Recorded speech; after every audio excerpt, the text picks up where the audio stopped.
यो चाहिँ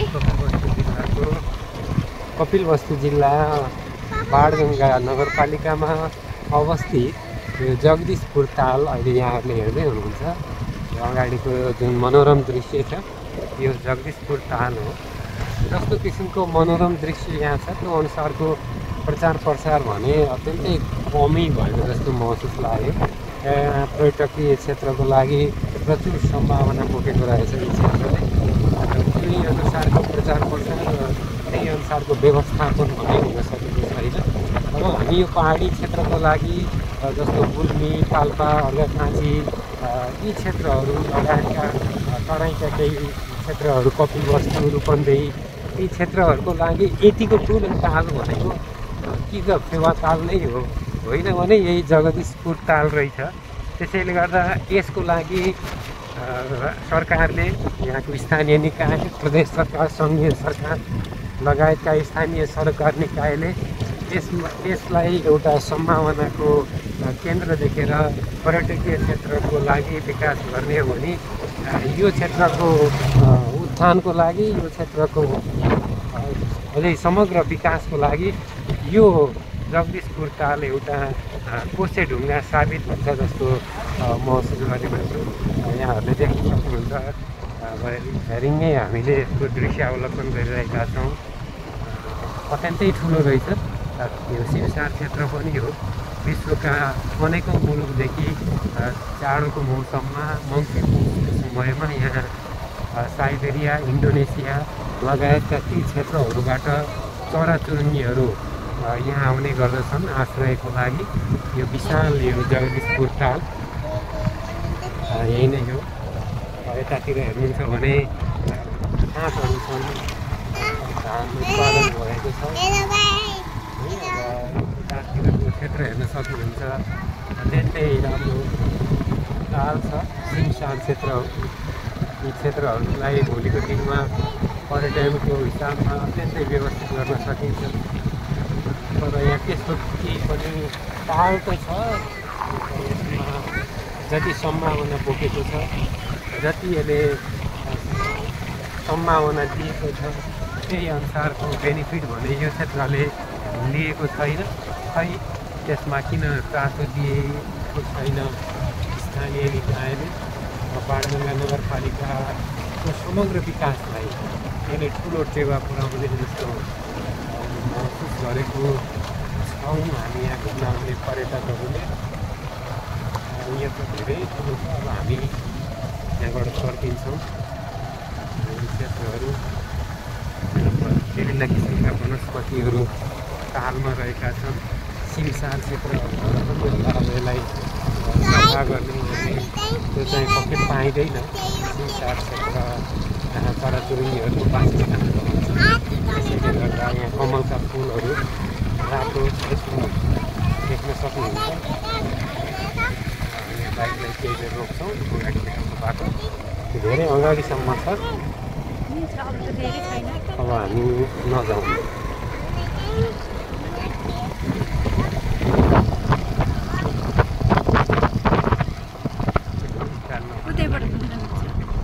अगाडि अभियानले बाइकलाई चलाइरहेका छन्। बाटो अप्ठ्यारो छ र पनि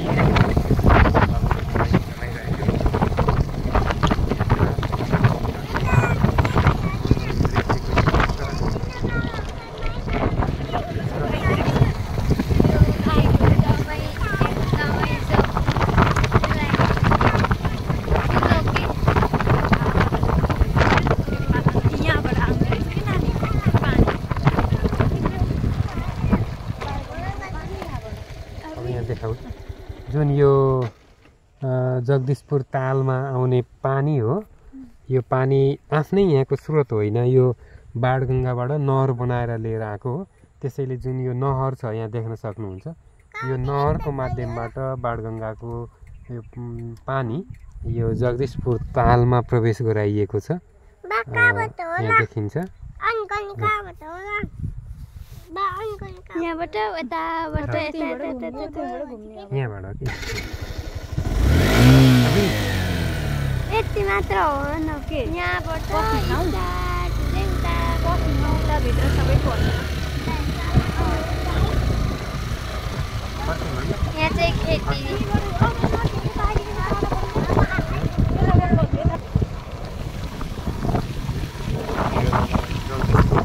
हामीले एक राउन्ड यसलाई लगायौँ। देख्न सक्नुहुन्छ आधी क्षेत्र चाहिँ जलकुम्भिलीहरूले ढाकेको छ।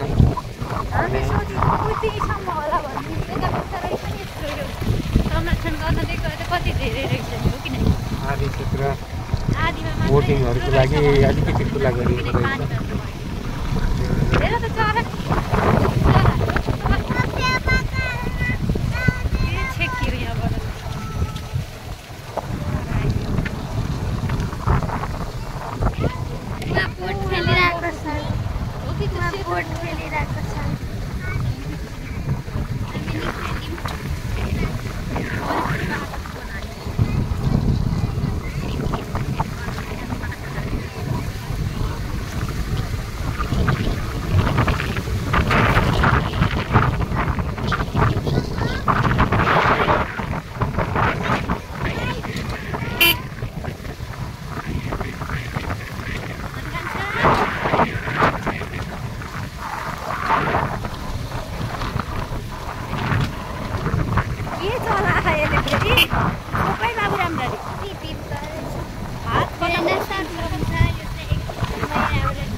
यहाँबाट स्टार्ट गरेर केटीमाले बोट खेल्दा उतै पुगेन हामी अनि हामीले चाहिँ पुरा एक राउन्डै हान्यौँ। यो जगदीशपुर तालको एक राउन्ड हान्यौँ हामीले। रमाइलो भयो। दृश्य देख्दा पनि एकदमै रमाइलो